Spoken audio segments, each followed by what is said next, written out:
I tend to speak a little lower, so can you guys hear me okay at the back? Thank you. All right, my name is Muthu Sabarethinam. I lead advanced analytics at Honeywell globally, and also some of our analytic product offerings. I'm very happy to be here. The topic today was kind of to share what successes we've had in Honeywell using AI for our own digital transformation and also some of the challenges. And I've met a lot of really bright people here in the last 2 days and learning a lot, and I hope you learn something from our own experiences in this area today. So please, we'll have a little bit of try to have a Q&A in the end to make sure that I can answer any questions.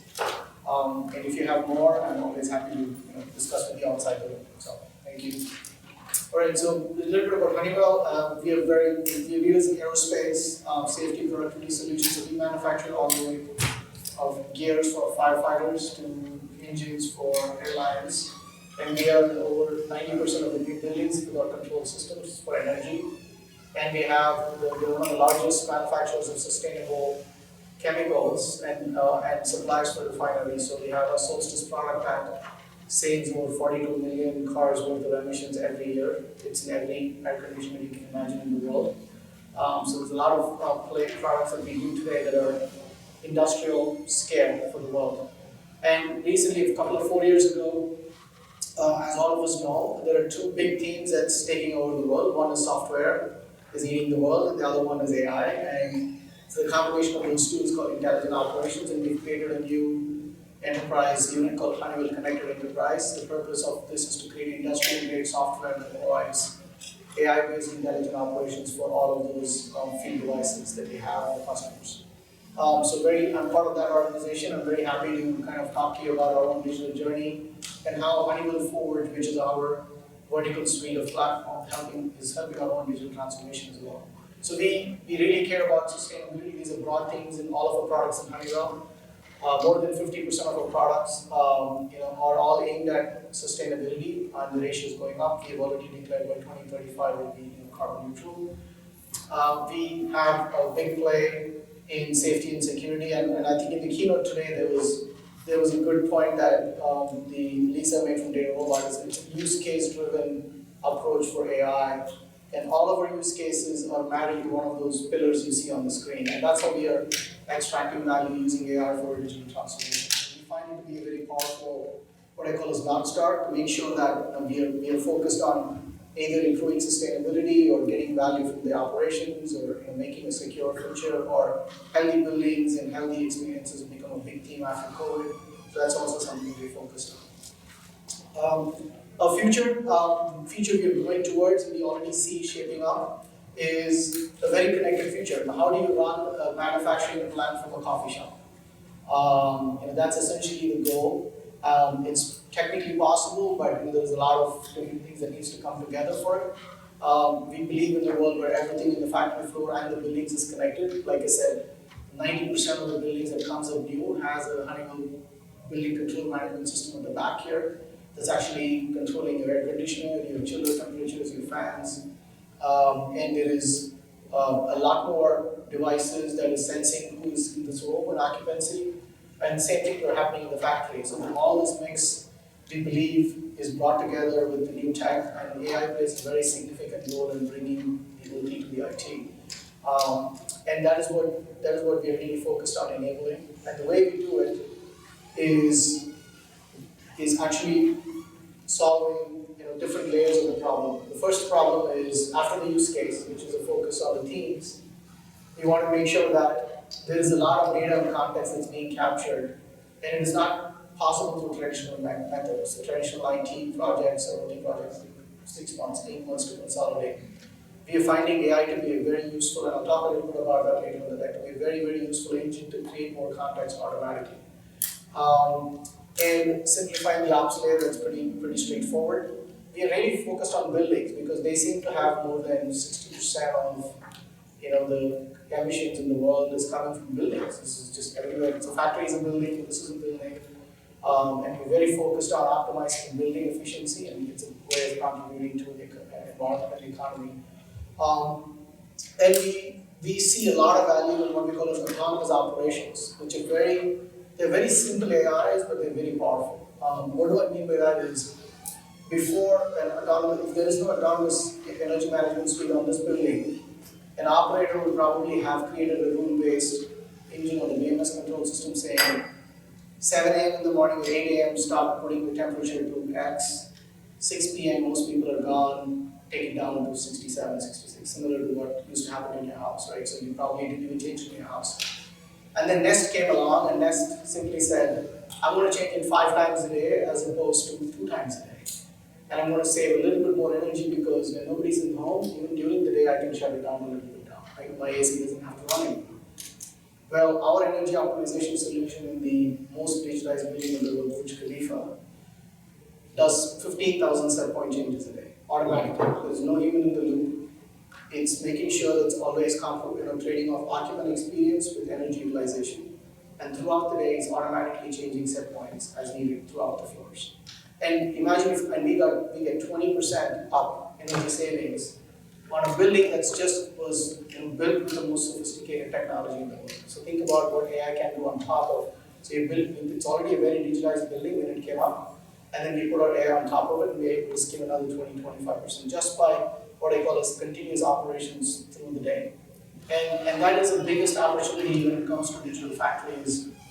How do you do more what the human does, just more often throughout the day? It doesn't have to be any more intelligent than that. You can extract a lot of value. The other takeaway, if I want you to have from this deck, is another than the continuous operations, is what I call as creating data with AI, right?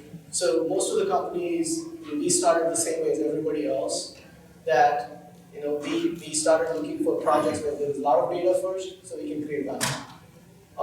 And when it comes to the OT world, it's very difficult to find all of the data put together nicely in the systems. So we are actually using AI to generate that data and clean up that data and dedupe that data.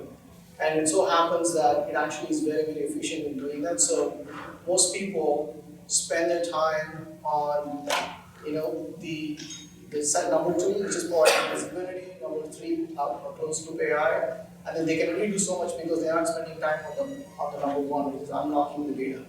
They use AI for all the other steps. They don't use AI for the first step. They almost think to do AI, I need more data. We actually reverse the problem. We say no. To do AI, first you need to create data with AI, and then do more AI. And you'd be surprised at how effective it is. And I'll give you an example. So a simple one that systems migration is a very common thing. We have 50 SAP systems in Honeywell that we've consolidated into 10. We used to have 200 SAP systems a few years ago. Now, we've used AI to automatically populate master data from migrating data from one SAP instance to another during consolidation. And it does a fantastic job. It's able to auto-populate commodity codes, auto-populate customer data, auto-clean customer data, dedupe it. So the project that used to take 12 months only takes us 5 months. And so if you start applying AI wherever you have a data problem, you will actually find it to be very effective. You just have to think about it a little creatively, and you feel that suddenly you're unlocking a lot more speed into IT migrations, IT consolidation, OT data creation. The list goes on. And that is probably one takeaway that I would like you to have is automatic labeling, auto cleanup, and auto curation to wherever you have the data problem. And I think Andrew is, all of us know him, he talks about this as the data-centric AI, but it's really, for OT world, we have seen that we can get a lot of impact just with 1 or 2 days of data. You don't need 200 days of time series data. You need 2 days, a week of time series data, but good, clean data. And that's more than enough for you to unlock a lot of new use cases. And 2 days of data, you can manually even clean it up if you want to sometimes, right? But you can use it, and then you can use that as an input to clean the rest of the time series data, and then you can get going from there. So this we see is we have created data engines across the globe for AI, and then we marry it with domain. Of course, domain is very essential for us to drive use cases. And then the third thing that we find very useful in digital transformation is persona-based apps, which is we create all of these algorithms across the company. They keep running, and then there's some good, cool stuff happens, and then nobody knows what happened to it afterwards.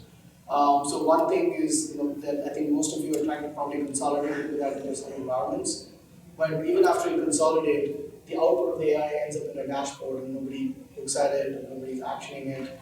So we have found much more powerful ways to actually embed them into an app that's being consumed. So if it is an app that is part of the business process that nobody needs to get trained on, then you will start consuming the AI very fast. So we are focused on, from our digital transformation is, again, going back if I want to revisit, right? We really try to get the use cases right first on a broader thing that's important for the company. We then try to make sure that we use a lot of AI throughout the process, not just towards the end. And we try to get it into a SaaS application that people can use, that we don't have to train them on. And I think with that combination, we generate over minimum of $15 million in realized value. And this is just in the last 3 years of our journey. We've been able to drive a lot of benefits across all of the operations. You can see that the use cases vary from HR to factory to IT projects. It doesn't matter. In every one of those areas, the application of this is really helping us transform the business.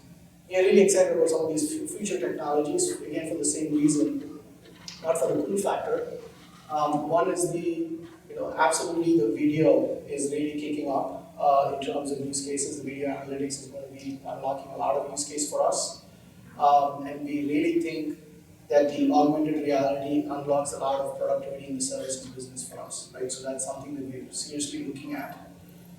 We like generative AI for the same reasons I like AI for creating new data.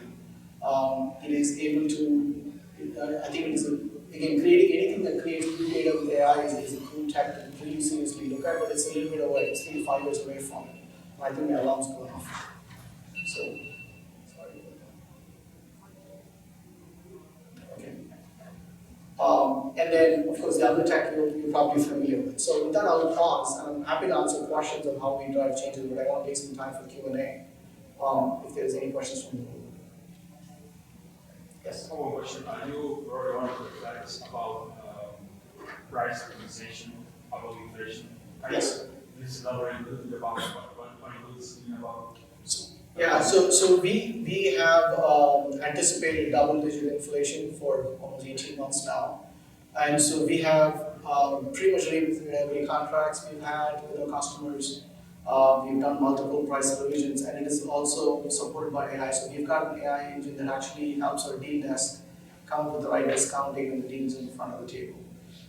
We used to have automated rules saying, hey, if I get X% margin, then accept the deal because there's a lot of volume coming in. We don't do that anymore. We say it's not X%, the X% is the floor. But we have an AI engine running on top of it to say, okay, can I get X plus 1% on this customer? Can I get X plus 3% on this deal? And it's a constantly, again, going back to that continuous operations, it's not one rule set once for the product line because the margin is good. It's actually a continuous skimming for margin throughout the day because the AI is looking for opportunities with the customer saying they're more sharp on buyers, they buy smaller quantities, I can get 5% more. These are big buyers, I can get 0.5% more. This is untimely for them, and so on and so forth. It's looking at a lot of context about the customers in the market and the demand. And it's skimming extra 2%. That's a big deal if you're having 3 million running through it, right? Hopefully that explains. Yes? So, in terms of your AI organization, data science organization, yes. Centralized or decentralized? It's kind of both. We started centralized, and then so my group, we are basically kind of a consulting organization for other people, but we are also responsible for centralizing the platform and making sure that others are using it. But we actually actively train the rest of the organization to come and use the platform. So it's not like we say we are the only ones doing this. Because everybody wants to do analytics, everybody wants to do AI, who doesn't want to these days? So you want to find a way to channel that energy towards the central repository of the same platform, the data is being shared, so nobody creates the same data twice, but have everybody then also get trained on how to pick the right use cases to work on. So you want to shepherd them into the right use cases and the central platform, but I don't think you want to kill them saying, I want to, because that doesn't work in any large organization. So what has happened is that some teams, because of that, have matured. Like our supply chain team is very independent. They don't depend on us. We just train them, they use the platform, we share the data with them. But they're very good, they have a good leadership team, they're able to get a lot of value from it. Our Our IT team is the same way, they're able to do a lot of projects, but then the functions like finance and legal or commercial excellence, they come to us and say, hey, look, I'm not going to hire a data scientist, it's not going to be working for me. Why don't you do the project, I'll just fund it. So we kind of work with, and I've found that to be very useful. Any questions? Yes, Can you go to the next slide? this one? Yes. Okay. What is your thinking the computer vision side, like use cases around? Okay, so see, computer vision is two use cases. I'll just talk about simple video itself, right? So shift operations is a big deal. As an example, if you're in the process industry, your shift never stops. It's a continuous. The oil comes in and you produce a higher grade of oil. If that shift messes it up, the next shift has to catch up and make it better. And so there is one of the use cases, like how do you decide who is in the room in the right place, because people have vacations, people have training, so you want to make sure that you're optimizing the shift so it doesn't degrade based on the people. So you have a person who's experienced in the boiler room very well, you have one person experienced in the control room. So that makes it driven by the AI. So for us to do that use case today, without video, it will take me 7 months because I need to have marry the SAP systems with the MES systems on who is touching which machine, get all the data together, tag that, and like by the time I found out that Muthu was standing in this machine, it will take me three weeks, right? Whereas if I put a video in, I can start tagging it in 3 months, I know who was manning which machine for how long, and I can do my shift analysis. And this is what I talk about video unlocking the use case. Right? Where we have a data problem, try to think of can you put a camera or a LiDAR and can you actually fix it? Right. Yeah. Okay, I don't know if we have time to read done. Okay, one more, I'll just take one more please. If I can answer, yes, go ahead. I'm happy to answer it outside the room too. Yes.